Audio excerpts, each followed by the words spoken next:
Hello viewers, welcome to Tips Mathematics 23.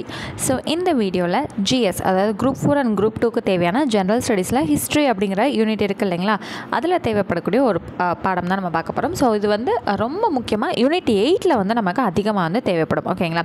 So இந்த பாடத்தில் முக்கியமான பகுதி நமக்கு எதுங்கன்னு கேட்டிங்கன்னா, இந்த தென்னிந்தியாவில் வரக்கூடிய பெருங்கற்கால பயன்பாடு, அதுதான் அந்த லாஸ்ட்டில் ஒரு 4 பக்கம் இருக்குங்க, அதுதான் நமக்கு ரொம்ப முக்கியம். அப்போ முன்னாடி இருக்கக்கூடிய பாடங்கள் எப்படிங்கன்னா ஒரு மேலோட்டமாக நீங்கள் ஓரளவுக்கு பார்த்துக்கிட்டிங்கன்னா போதுமானது. பட் ரொம்ப டீட்டெயில்டாக டெப்த்தாக இம்பார்ட்டன்ட் கொடுத்து படிக்க வேண்டியது இந்த கடைசி 4 பக்கங்கள். சரிங்களா. சரி, ஒரு மேலோட்டமாக இங்கே என்னென்ன இருக்குங்கிறத பார்த்துட்டு போயிடுவோமா. ஸோ வேதகாலம் அப்படிங்கிறது என்னென்னு பார்த்தீங்கன்னா, சிந்துவெளி நாகரிகதை வந்து என்ன ஆயிடுது, சரிஞ்சிருது. அதுக்கடுத்து வந்து ஆரியர்களோட வருகையினால் வேதகாலம் அப்படிங்கிறது தொடங்க ஆரம்பிக்குது. சரிங்களா. ஸோ இந்த வேதகாலம் அப்படிங்கிறதோட காலகட்டம் கிமு. ஓகேவா. ஸோ கிமு 1500 600 வரைக்கும் இருந்தது தான் வந்து வேதகாலம்னு சொல்லப்படுது. இது வந்து வேதங்கள் அப்படிங்கிறதுலேருந்து இந்த பெயர் வந்து பெறப்பட்டிருக்கு அப்படின்னு வந்து சொல்கிறாங்க. சரி, இந்த ஆரியர்கள் அப்படிங்கிறது யாருங்க அப்படின்னா, இந்தோ ஆரிய மொழி வந்து பேசக்கூடியவங்க. இவங்க வந்து இடம் விட்டு இடம் வந்து குடிபெயர்ந்து வாழக்கூடியவங்க. சரிங்களா. இவங்களோட முதன்மையான தொழில் வந்து என்னவாக இருந்துச்சு அப்படின்னா, கால்நடை மேய்க்கிறது தான் இவங்களோட முதன்மையான தொழில். எனினும் அவங்க இன்னொன்று என்ன செஞ்சிட்டு இருந்தாங்கன்னா, அழித்து எரித்து சாகுபடி செய்யும் வேளாண் முறை அப்படிங்கிற ஒரு விஷயத்தையும் வந்து வேளாண்மை செஞ்சிட்ருக்காங்க. ஓகேங்களா. ஸோ அது என்னதுங்க, அழித்து எரித்து வேளாண் செய்கிறதுனா என்னதுங்க அப்படின்னு கேட்டிங்கன்னா, ஒரு நிலம் வந்து இருக்கோங்க, அந்த நிலத்தில் இருக்கக்கூடிய மரம் செடி கொடி எல்லாத்தையும் வெட்டி காய வச்சு எரிச்சிடுவாங்க. அதுக்கப்புறம் அதை அப்புறப்படுத்திட்டு அந்த நிலத்தில் குறுகிய காலங்கள் தான் என்ன பண்ணுவாங்க, வேளாண்மை வந்து செய்வாங்க. ஸோ நம்மளுமே வந்து இப்போ ஒரு நிலத்தை எடுத்துக்கிட்டு அதை வந்து காலம் பூரா வந்து அதிலே வந்து வேளாண்மை செஞ்சுட்டு அப்படிலாம் இருக்க மாட்டாங்க. ஸோ இவங்க வந்து ஒரு குறுகின காலம், இந்த லிமிட்டட் பீரியடில் தான், அந்த டைமில் மட்டும் என்ன பண்ணுவாங்க, வேளாண்மை செஞ்சுட்டு அடுத்த ஒரு இடத்தை நோக்கி போயிடுவாங்க. ஏன்னா இவங்க வந்து இடம்பெயர்ந்து தானே வாழ்ந்துக்கிட்டு இருக்காங்க. ஸோ அந்த முறை. ஓகேங்களா. அப்போ அந்த அவங்க முன்னாடி செஞ்சுட்டு இருந்த நிலம் இருக்கு இல்லையா, வேளாண்மை செஞ்சுட்டு இருந்த நிலம், அது என்னாகணும், அது அப்படியே கைவிடப்படும் அப்படின்னு வந்து சொல்கிறாங்க. ஓகேங்களா. சரி, அடுத்தது வந்து பார்த்திங்கன்னா, இங்கே ஆரியர்களும் இந்தியாவில் அவர்களின் வாழ்விடங்களும். இந்த ரிக் வேதகால ஆரியர்கள் வந்து எப்படி இருக்காங்கன்னா, நாடோடிகளாக இருக்காங்க. அடிப்படையில் மேய்ச்சல் செய்யக்கூடிய சமூகத்தினர் வந்து சேர்ந்தவங்களாக இருக்காங்க. அப்போது இவங்களோட முக்கிய சொத்தே வந்து எதா கருதப்படுது அப்படின்னா, அவங்க வச்சுருக்கக்கூடிய கால்நடைகள் தான் அவங்களோட முக்கியமான சொத்தாக வந்து கருதப்படுது. ஓகேங்களா. இங்கே வந்து கொடுத்துருக்காங்க பார்த்தீங்களா, அதுதான். அடுத்தது ரிக் வேத காலத்தில் இந்த ஆரியர்களோட குடியிருப்பு பகுதி வந்து எதுவும், அதாவது அவங்களோட வாழ்விடம் அப்படின்னு வந்து பஞ்சாப் தான் வந்து கருதப்படுது. ஓகேங்களா. ஸோ அந்த பகுதியை சப்த சிந்து அப்படின்னு வந்து சொல்கிறாங்க. ஸோ சப்த சிந்துனா என்னென்னா, 7 ஆறுகள் ஓடும் நிலப்பகுதியை தான் வந்து சப்த சிந்து அப்படின்னு வந்து அழைக்கிறாங்க. சரிங்களா. ஸோ இவங்களோட காலம் வந்து ஏறத்தாழ கிமு 1000 வந்து ஆரியர்கள் வந்து கிழக்கு நோக்கி நகர்ந்து சிந்து கங்கை சமவெளியில் என்ன பண்ணுறாங்க, குடிபெயர்றாங்க. ஸோ இவங்க இரும்பு கோடாரி, இரும்பிலான கொழுமுனையை கொண்ட கலப்பை, இதெல்லாம் வந்து பரவலாக பயன்படுத்திட்டு இருக்கிறதா சொல்கிறாங்க. சரிங்களா. இப்போ வேதங்கள் 4 வேதங்கள் நம்மளாம் சின்ன வயசுலேருந்து படிச்சுட்டு இருப்போம் இல்லைங்களா. ஸோ அது என்னது, ரிக் யஜுர் சாம அதர்வா, இதெல்லாம் வந்து நல்லாவே தெரிஞ்சு வச்சுக்கோங்க. ஓகேங்களா. ஸோ வேத காலத்தில் இருந்த இலக்கியங்கள் வந்து 2 பெரும் பிரிவுகளாக வந்து பிரிக்கிறாங்க. ஒன்று சுருதிகள் அப்படின்னு சொல்லிட்டு ஒன்று, இன்னொன்று ஸ்மிருதிகள் அப்படின்னு ஒன்று. சரிங்களா. ஸோ இந்த சுருதிகள் அப்படிங்கிறதுல 4 வேதங்கள் இப்போ நம்ம பார்த்தோம் இல்லைங்களா, ரிக் யஜுர் சாம அதர்வனா, அது வந்து இதுக்குள்ளே வந்து வந்துடுது. சரிங்களா. அடுத்து பிராமணங்கள், ஆரண்யகங்கள் மற்றும் உபநிடதங்கள், இது எல்லாமே உள்ளடக்கியதான் இந்த சுருதிகள்னு சொல்லுது. இது வந்து எப்படின்னா ஒரு புனிதமான நிலையான தன்மையை வந்து கொண்டது. இதில் ஏதாவது சொன்னாங்கன்னா அதை எதிர்த்து கொஸ்டின் பண்ண முடியாது. ஓகேங்களா. சொல்லிட்டாங்களா ஓகே அப்படிங்கிற மாதிரி உண்மைத்தன்மை இதுதான் அப்படின்னு வந்து நம்பணும், அந்த மாதிரி இருக்கும். ஓகேங்களா. அடுத்து ஸ்மிருதிகள் அப்படின்னா அதில் என்னென்ன அடங்கியிருக்குன்னா, ஆகமங்கள், தாந்திரிகங்கள், புராணங்கள், இதிகாசங்கள், இது எல்லாமே வந்து சமயங்கள் குறித்த போதனைகள் வந்து எடுத்து சொல்லக்கூடிய நூல்களாக வந்து இருக்குது. இது வந்து நிலையானது கிடையாது, காலத்துக்கு ஏற்ற மாதிரி வந்து மாற்றம் அடைஞ்சிக்கிட்டே இருக்கும். சரிங்களா. இது வந்து ஸ்மிருதி அப்படிங்கிறதோட பொருள் வந்து என்னென்னா இறுதியாக எழுதப்பட்ட ஒரு பிரதி அப்படிங்கிறது தான். ஓகேங்களா. சரி, இப்போ வந்து இந்த வேத நூல்கள் வந்து சுருதி ஸ்மிருதின்னு இருக்கு இல்லைங்களா. ஸோ அதை தான் வந்து என்னென்னங்கிறத படமாக வந்து போட்டு கொடுத்துருப்பாங்க. உங்களுக்கு அந்த பேராகிராஃபாக படிக்க கஷ்டமாக இருந்துச்சுன்னா இந்த மைண்ட் மேப், இதை வந்து என்னென்னு சொல்லுவோம், மைண்ட் மேப்னு தானே சொல்லுவோம், இதை யூஸ் பண்ணி கூட நீங்கள் ஈஸியாக படிச்சுக்கலாம். சரிங்களா. அடுத்தது இந்த சத்தியமேவே ஜெயத்தே அப்படிங்கிற ஒரு இது இருக்கும், உங்களுக்கு நல்லாவே தெரியும் இல்லைங்களா. இந்தியாவோட தேசிய குறிக்கோள் சத்தியமேவே ஜெயத்தேன்னு என்னதுங்க, வாய்மையே வெல்லும் அப்படிங்கிற வாசகம் எங்கேருந்து எடுக்கப்பட்டிருக்குன்னா, முண்டக உபநிடதத்திலேருந்து நமக்கு எடுத்து கொடுக்கப்பட்டிருக்கு. சரிங்களா. சரி, அடுத்து போவோமா. ஸோ அடுத்தது ஒரு மைண்ட் மேப் கொடுத்துருக்காங்க பாருங்கள். வேத காலத்தை எப்படி வந்து வகைப்படுத்துகிறாங்கன்னா 2 கட்டமாக வகைப்படுத்துகிறாங்க. ஒன்று தொடக்க கால வேத காலம், தொடக்க காலங்கிறது ரிக் வேதம். அடுத்து பின் வேத காலம்னு சொல்லிட்டு, தொடக்க காலம் கிமு 1500 1000, அடுத்து பின் வேத காலம் வந்து கிமு 1000 600 வரைக்கும் அப்படின்னு சொல்லிட்டு வகைப்படுத்துகிறாங்க. சரிங்களா. ஸோ இந்த ஒரு 3 பக்கம் நமக்கு எப்படி கொடுத்துருப்பாங்க அப்படின்னா, தொடக்க காலத்தில் எப்படி இருந்தாங்க, அதுக்கு அடுத்த வேத காலத்தில் எப்படி இருந்தாங்க, பெண்களோட நிலை அங்கே எப்படி இருந்துச்சு, பெண்களோட நிலை இங்கே எப்படி இருந்துச்சு, அங்கே அரசியல் எப்படி இருந்துச்சு, இங்கே எப்படி இருந்துச்சு, சமூக அமைப்பு எப்படி இருந்துச்சு, இங்கே எப்படி இருந்துச்சு. ஸோ மேக்ஸிமம் வந்து மாறுபடக்கூடியது பெண்களோட நிலை தான் வந்து இதில் மாற்றம் அடைஞ்சு வந்திருக்கும். ஸோ இப்போது வேதகாலம், இங்கே ரிக் வேத காலத்தில் வந்து பார்த்திங்கன்னா, அதாவது தொடக்க காலத்தில் வந்து அரசியல் சமூகம் எப்படி இருந்துச்சுன்னா, பரம்பரை இந்த ரத்த உறவுகள் அடிப்படையாக வந்து கொண்டதாக தான் இருக்கும். ஓகேங்களா. ஸோ மேக்ஸிமம் வந்து எப்படி இருந்துச்சு, இப்படி தான் வந்து இருந்துச்சு. ஓகேங்களா. ஸோ அடுத்து வந்து பார்த்திங்கன்னா, அந்த கிராமத்தை நிர்வகிக்கிறவங்க, அந்த குளத்தை வந்து நிர்வகிக்கிறவங்க, இந்த மாதிரி வந்து பேர்கள் என்னங்கிற மாதிரி ஜென்ரலாக இருக்கும். ஸோ இதை மட்டும் ஜஸ்ட் வந்து ரீட் பண்ணிக்கோங்க. அடுத்து நமக்கு ரொம்ப முக்கியமானது என்னென்னு கேட்டிங்கன்னா, சபா சமிதி அப்படிங்கிறது ரொம்பவே முக்கியமான பெயர்கள். சபா அப்படிங்கிறது வந்து மூத்தோர்களை கொண்ட மன்றம், சமிதிங்கிறது மக்கள் அனைவரையும் கொண்ட பொதுக்குழு. ஓகேங்களா. இதை வந்து நல்லா தெரிஞ்சுக்கோங்க. அடுத்தது பாலி அப்படிங்கிற ஒரு வரி பற்றி சொல்லியிருப்பாங்க. இது ரொம்ப ரொம்ப முக்கியம். பாலி அப்படிங்கிறது ஒரு வரி, சரியா, ஒரு வரியோட பெயர். இது வந்து என்னென்னா, ஒருவர் தன்னோட விவசாய மகசூலில் அல்லது கால்நடைகளில் 6இல் 1 பங்கை இவ்வரியாக செலுத்த வேண்டும். பாலிங்கிறது வந்து விவசாயி வந்து தன்னோட 6ல் 1 பங்கை என்ன பண்ணணும், வரியாக செலுத்தணும். ஓகேங்களா. ஒன்று விவசாய நிலத்தில் வரக்கூடிய அந்த மகசூல் இருக்குது இல்லைங்களா, அதில் 6ல் 1 பங்கு, இல்லைனா கால்நடைகளில் இருக்கக்கூடிய 6ல் 1 பங்கை வரியாக செலுத்தணும். சரிங்களா. சரி, அடுத்தது வந்து முக்கியமான விஷயம் பெண்களோட நிலை. ரிக் வேத காலத்தில் வந்து எப்படி இருந்திருக்குன்னா, பெண்கள் வந்து ஓரளவுக்கு சுதந்திரமாக தான் இருந்திருக்காங்க. குழந்தை திருமணம்னா என்னன்னே அவங்களுக்கு தெரியல, உடன்கட்டை ஏறுதல்னாலும் தெரியல. சரிங்களா. ஓகே, நல்லபடியாக தான் இருந்திருக்கு. கைம்பெண் மறுமணம் வந்து தடையெல்லாம் செய்யலை, அது வந்து ஒரு ஃப்ரீயாக தான் இருந்திருக்கு. ஆனால் என்ன ஒரே ஒரு விஷயம் மட்டும் அவங்க இக்னோர் பண்ணியிருக்காங்கன்னா, பெற்றோர்கள்ட்ட இருந்து சொத்துக்கள் வாங்குறது மட்டும், அந்த சொத்துரிமை மட்டும் அவங்களுக்கு வந்து மறுக்கப்பட்டிருக்கு. சரிங்களா. இதே பின் வேத காலத்தில் எப்படி இருந்திருக்காங்கன்னா, அப்படியே ஆப்போசிட்டாக வந்து நடந்துருந்துருக்கு. ஸோ அவங்களோட மரியாதை அப்படிங்கிறது ரொம்ப குறைந்து போய் தான் இருந்திருக்கு. பலதார மனம்ங்கிறது வந்து சாதாரணமாக நடைபெற்றுட்டு இருந்திருக்கு. ஓகேங்களா.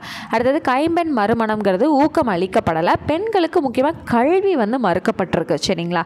சரி, அடுத்து வந்தீங்க அப்படின்னா, பேஜோட கடைசியில் ஒரு முக்கியமாக வந்து பாக்ஸ் வந்துருக்கோங்க. ரிக்வேத கால மக்கள் அறிந்திருந்த உலோகங்கள் என்னென்ன, தங்கம், இரும்பு, தாமிரம் அல்லது செம்பு. தங்கம் என்னன்னு சொல்கிறாங்க, ஹிரண்யான்னு சொல்லியிருக்காங்க. இரும்பை சியாமா அப்படின்னு சொல்லியிருக்காங்க. தாமிரம் அல்லது செம்புங்கிறத ஐயாஸ் அப்படின்னு வந்து சொல்லியிருக்காங்க. சரியா.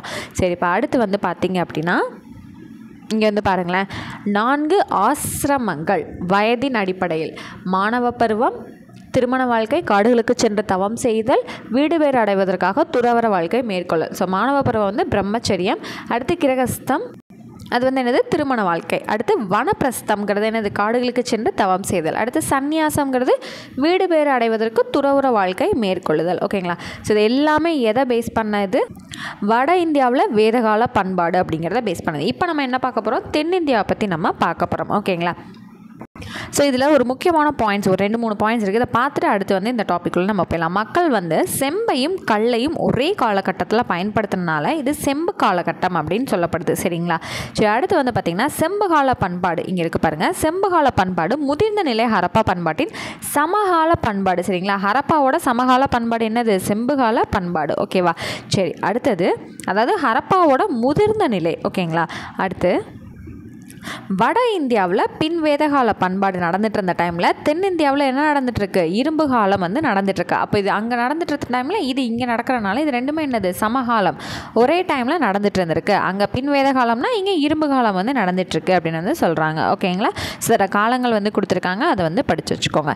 ஸோ இந்த பேஜ்லேருந்து இந்த லெசன் முடிகிற வரைக்கும் இருக்கக்கூடிய ஒரு வார்த்தை விடாமல் தெளிவாக நீங்கள் என்ன பண்ணணும், மெமரி பண்ணி வச்சுக்கணும். ஏன் இவ்வளோ தூரம் சொல்கிறேன் அப்படின்னா, உங்களுக்கு ஹிஸ்ட்ரிக்கும் நமக்கு இது தேவை தான். இதை விட முக்கியமாக நமக்கு இது எங்கே தேவைன்னு பார்த்தீங்கன்னா, இப்போ பழைய சிலபஸில் யூனிட் 8 நம்ம சொல்லுவோம், புது சிலபஸ் பொறுத்தளவில் யூனிட் 6. ஓகேங்களா. ரொம்ப ரொம்ப ரொம்ப முக்கியமான பேஜ் இது. ஓகேங்களா. இங்கே இருந்து தமிழ்நாட்டின் பெருங்கற்காலம் அல்லது இரும்பு காலம் வந்து யூனிட் 6க்கு வந்து நமக்கு ரொம்ப முக்கியம். பழைய சிலபஸில் நம்ம யூனிட் 8ன்னு சொல்லுவோங்க, இப்போ புது சிலபஸில் யூனிட் 6ன்னு நம்ம வந்து சொல்லுவோம். சரிங்களா.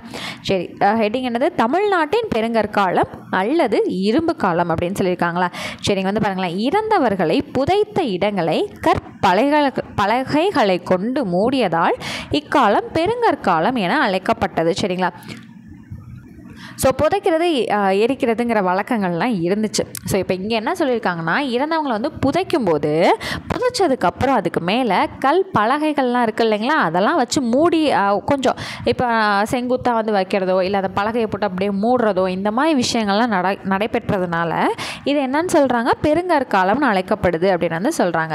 சரி, இப்போ அடுத்து தமிழ்நாட்டில் நடந்த அகழாய்வுகள், தொல்லியல் ஆய்வுகள் பற்றி நம்ம பார்க்க போகிறோம். ஓகேங்களா. ஸோ பர்டிகுலரான பிளேசஸை வந்து நமக்கு கொடுத்துருப்பாங்க. ஓகேங்களா. ரொம்ப ரொம்ப முக்கியமானது. ஓகேவா. ஸோ இந்த ஹெட்டிங்லேருந்தே நமக்கு ரொம்ப முக்கியம். இந்த ஆதிச்சநல்லூர் எந்த மாவட்டம், ரொம்ப ரொம்ப ரொம்ப ரொம்ப முக்கியமானது, தூத்துக்குடி மாவட்டம். சரிங்களா. சரி, இப்போ வந்து பார்த்தீங்கன்னா இங்கே என்னென்ன கிடச்சிருக்கு அப்படின்னா, ரொம்பவே முக்கியமான முதுமக்கள் தாழிகள் வந்து இங்கே தான் வந்து கண்டுபிடிக்கப்பட்டிருக்கு. பல்வகைப்பட்ட மட்பாண்டங்கள், ஸோ கருப்பு சிவப்பால் செய்யப்பட்ட மட்பாண்டங்கள் வந்து கிடச்சிருக்கு. இரும்பாலான குத்துவாள், கத்திகள், ஈட்டிகள், அம்புகள், சில கல்மணிகள், ஒரு சில தங்க ஆபரணங்கள், இது எல்லாமே எங்கே கிடச்சிருக்கு, ஆதிச்சநல்லூரில் கிடச்சிருக்கு. ரொம்ப முக்கியமாக அடிக்கடி கேட்கப்பட்ட கேள்வி முதுமக்கள் தாழிகள். சரிங்களா. ஆதிச்சநல்லூரில் தான் நமக்கு கிடச்சிருக்கு. ரொம்ப முக்கியமானது. சரிங்களா. சரி, இப்போ வந்து பார்த்திங்கன்னா அந்த இடத்த வந்து நமக்கு கொடுத்துருக்காங்க. அடுத்தது கீழடி, சிவகங்கை மாவட்டம். மேக்ஸிமம் வந்து மதுரைக்கு பக்கத்துலன்னு சொல்லுவாங்க, ஆனால் எக்ஸாக்டாக சொல்லணுன்னா சிவகங்கை மாவட்டம் இது. ஓகேங்களா. ஸோ இதை வந்து அகழாய்வு செஞ்ச டைமில் ரொம்ப ஃபேமஸாக நம்ம வந்து டிவியில் பார்த்துருப்போம். ஒரு பெரியவர்லாம் அவரோட இடத்த அப்படியே வந்து கொடுத்துட்டாரு, என்ன வேணாலும் பண்ணிக்கோங்கன்னு கொடுத்துட்டு போயிட்டாரு அப்படிங்கிற மாதிரிலாம் நம்ம ஃபேமஸாக நியூஸ்லலாம் பார்த்துருப்போம் இல்லைங்களா. சரி, இந்திய தொல்பொருள் ஆய்வுத்துறை திருப்புவனம் தாலுகாவில் உள்ள கீழடி கிராமத்தில் சங்க காலத்தை சேர்ந்த பழமையான நகரத்தை அகழ்ந்து ஆய்வு செய்துள்ளது. ஓகேங்களா. ரொம்ப ரொம்ப முக்கியமான விஷயம். அடுத்து இது வந்து நல்லாவே கட்டமைக்கப்பட்ட ஒரு ஏரியாவாக இருந்திருக்கு. செங்கற்களால் கட்டப்பட்ட கட்டடங்கள், நன்கு அமைக்கப்பட்ட வடிகால் அமைப்பு போன்ற சான்றுகள் இங்கே வந்து நமக்கு கிடைச்சிருக்கு. அதை விட முக்கியமாக தமிழ் பிராமி எழுத்துக்கள் பொறிக்கப்பட்டுள்ள மண்பாண்டங்கள், கண்ணாடியிலான மணிகள், செம்மணிகள், வெண்கல் படிகம், முத்துகள், தங்க ஆபரணங்கள், இரும்பு பொருட்கள், சங்கு வளையல்கள், தந்தத்தால் செய்யப்பட்ட பகடை போன்றவை எல்லாமே வந்து என்ன பண்ணியிருக்காங்க, அகழாய்வில் நமக்கு கிடச்சிருக்கு. இது எல்லாமே நல்லா தெரிஞ்சு வச்சுக்கணுமானா கண்டிப்பாக இது எல்லாத்தையுமே நீங்கள் நல்லாவே தெரிஞ்சு வச்சுக்கணும். சரிங்களா. அடுத்து 2017 ஆண்டில் என்ன சொல்லியிருக்காங்க, இந்திய தொல்லியல் துறை 2 மாதிரிகளை வந்து என்ன பண்ணியிருக்காங்க, வயது கணிப்பு முறைக்கு அனுப்பிச்சிருக்காங்க. ஸோ இதை பற்றி நம்ம ஆல்ரெடி படிச்சிருக்கோம் இல்லைங்களா. ஸோ அந்த மிஷினை வந்து யூஸ் பண்ணி என்ன பண்ணுவாங்க, இது எந்த காலகட்டத்தை சேர்ந்ததாக இருக்கும்னு கண்டுபிடிக்கிறதுக்கு அந்த பொருளோட வயசை கணக்கிடுவாங்க இல்லைங்களா. ஸோ அதுதான் இப்போ நமக்கு வயசை வச்சு நம்ம எந்த காலகட்டத்தில் பிறந்தோம், இப்போ எந்த காலகட்டத்தில் இருக்கோம்னு கணிச்சிக்க முடியுது. நம்மளால் வாயை திறந்து சொல்ல முடியும். அகழ்வாராய்ச்சி பண்ணி எடுத்த பொருளுக்கு வாயை திறந்து சொல்ல தெரியுமா, தெரியாது. அப்போ அதுக்காக தான் என்ன பண்ணுறாங்க, கதிரியக்க கார்பன் வயது கணிப்பு முறையை யூஸ் பண்ணி இது எந்த காலகட்டத்தை சேர்ந்ததாக இருக்கும், இதோட வயசு என்னவாக இருக்கும், அதாவது வயசுனா என்னதுங்க, இது எப்போ செய்யப்பட்டதாக இருக்கும், அதுதான். ஓகேங்களா. அப்போது கணிக்க இது எங்கே அனுப்புகிறாங்க, அமெரிக்காவில் இருக்கக்கூடிய புளோரிடா அப்படிங்கிற இடத்துல உள்ள பீட்டா அனாலிட்டிக் அப்படிங்கிற நிறுவனத்துக்கு வந்து என்ன பண்ணுறாங்க, அனுப்பி வைக்கிறாங்க. அந்த சோதனையில் இந்த பொருள்லாம் எந்த காலகட்டத்தை சேர்ந்ததுன்னு தெரியுது, கிமு 200 சேர்ந்தது நமக்கு தெரிய வருது. பார்த்திங்களா. சரி, அடுத்து வந்து என்ன கொடுத்துருக்காங்கன்னா, இங்கே 1 மினிட், ரோம் நாட்டை சேர்ந்த பழங்கால தொல்பொருட்கள் கிடைத்துள்ளன. ஸோ கீழடியில் என்ன கிடச்சிருக்கு, ரோம் நகரை சேர்ந்த பழங்கால தொல்பொருட்கள் எல்லாமே கிடச்சிருக்கு. இது இந்தியாவிற்கும் ரோம் நாட்டிற்கும் இடையே இருந்த வணிக தொடர்புக்கு ஒரு சான்றாக வந்து இருக்குது. ஆமாம், அப்வியஸாக அதுதானேங்க. இப்போ அங்கே ரோம் நகரத்தில் நம்ம தமிழ்நாட்டோட பொருள் கிடச்சிது அப்படின்னா அங்கே என்ன சொல்லுவாங்க, ஓகே நம்ம மக்கள் வந்து தமிழ்நாட்டு கூட வணிகங்கள் வந்து செஞ்சுருக்காங்க அப்படிங்கிறத அவங்க கணிப்பாங்க. இப்போ அந்த நகரத்தோட, அதாவது அந்த நாட்டு மக்களோட பொருட்கள் இங்கே கிடைக்குதுங்கிறப்ப அப்போ நம்ம என்ன பண்ணுவோம், ஓகே வணிகங்கள் வந்து நடந்திருக்குங்கிறத நம்ம சொல்லுவோம் இல்லைங்களா. ஸோ அதே தான். அடுத்தது ஒரு பாக்ஸ் வந்து கொடுத்துருக்காங்க.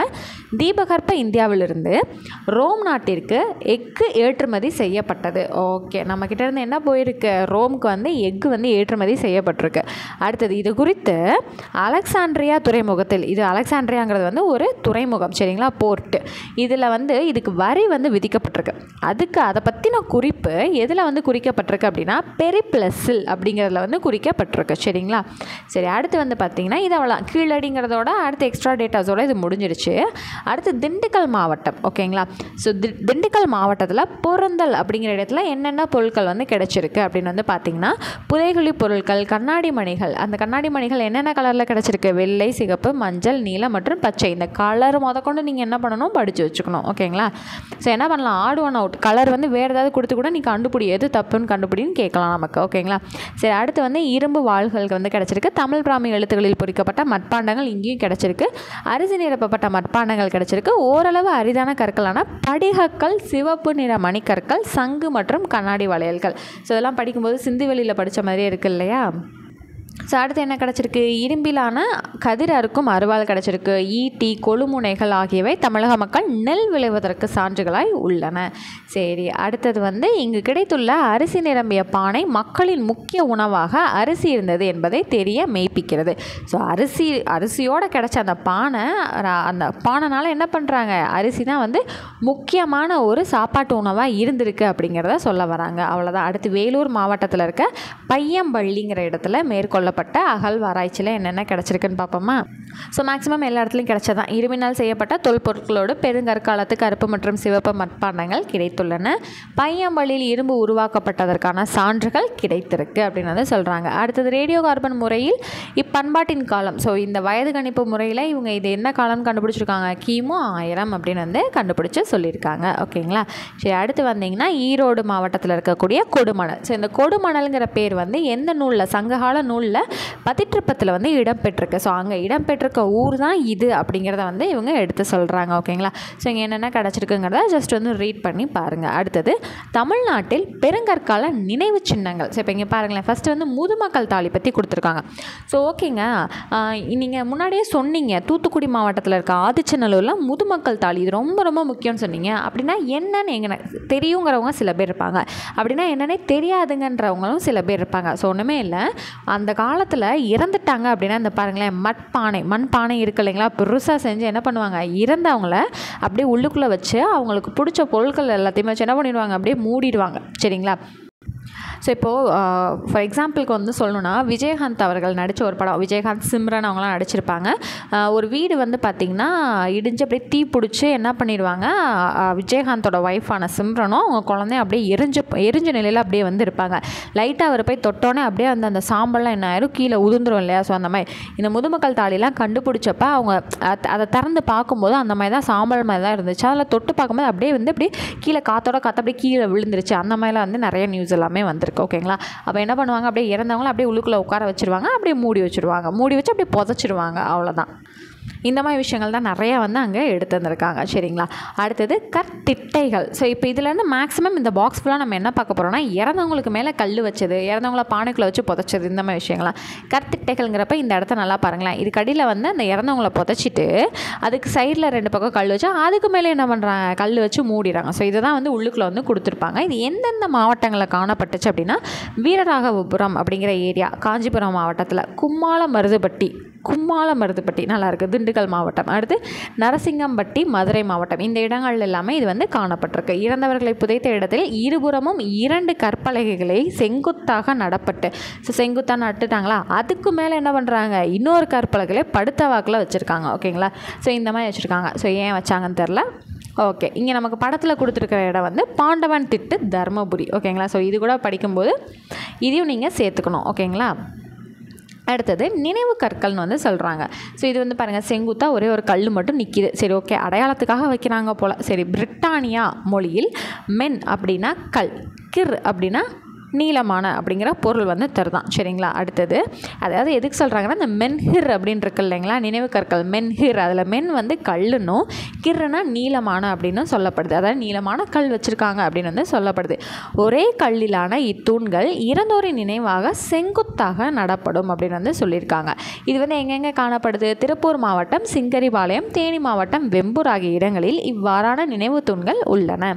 அடுத்தது வேறு எங்கெங்கே இதே மாதிரி காணப்படுது அப்படின்னா, மதுரை மாவட்டம் நரசிங்கம்பட்டியிலும், ஈரோடு மாவட்டம் குமரிக்கல் பாளையத்திலும், கொடுமணலிலும் இது போன்ற நினைவு தூண்கள் உள்ளன. அடுத்தது நடுக்கற்கள்ங்கிறது நம்ம ஆல்ரெடி வந்து தமிழ் கிளாஸ்லேயே படிச்சிருப்போம் இல்லைங்களா. ஸோ பொது தமிழே படிச்சிருப்போம். இறந்து போன வீரர்களோட நினைவாக வைக்கக்கூடியதாக வந்து இந்த நடுக்கற்கள், அவங்கள பற்றின சிறப்புகள் எல்லாமே அதில் வந்து இது பண்ணி நட்டிருப்பாங்க. ஸோ அதுதான் வந்து நடுக்கற்கள் அப்படிங்கிறது நம்ம ஆல்ரெடி தெரியும். ஸோ இது எங்கே வந்து காணப்படுது அப்படின்னு வந்து பார்த்திங்கன்னா, திண்டுக்கல் மாவட்டம் பழனிக்கு பக்கத்தில் இருக்க மானூருங்கிற இடத்துலையும், தூத்துக்குடி மாவட்டம் வெள்ளாளன் கோட்டைங்கிற இடத்துலையும், அதே திண்டுக்கல் மாவட்டத்தில் புலிமான் கோம்பைங்கிற இடத்துலையும் நடுக்கற்கள் வந்து காணப்படுது. ஸோ இந்த படத்துக்கு கீழே பார்த்தீங்கன்னா, இந்த புலிமான் கோம்பை இங்கே திண்டுக்கல் மாவட்டத்தில் இருக்கக்கூடிய சொல்லியிருக்காங்க இல்லைங்களா, இந்த புலிமான் கோம்பை கிமு 3ஆம் நூற்றாண்டை சேர்ந்ததுன்னு சொல்லியிருக்காங்க. ஸோ படத்துக்கு கீழே கொடுத்துருக்க டேட்டாவே நம்ம என்ன பண்ணணும், தெளிவாக பார்த்துக்கணும். ஓகேங்களா. அவ்வளோதாங்க. ஸோ இந்த லெசன் வந்து நமக்கு ஃபுல்லாக கம்ப்ளீட் ஆயிடுச்சு. இந்த கிளாஸ் உங்களுக்கு பிடிச்சிருந்துச்சு அப்படின்னா கண்டிப்பாக நம்மளோட வீடியோக்கு ஒரு லைக் பண்ணி நம்மளோட சேனலுக்கு சப்ஸ்கிரைப் பண்ணி கமெண்ட்லேயும் தெரியப்படுத்துங்க. ஸோ நெக்ஸ்ட் கிளாஸில் உங்களை நான் மீட் பண்ணுறேன். தேங்க்யூ.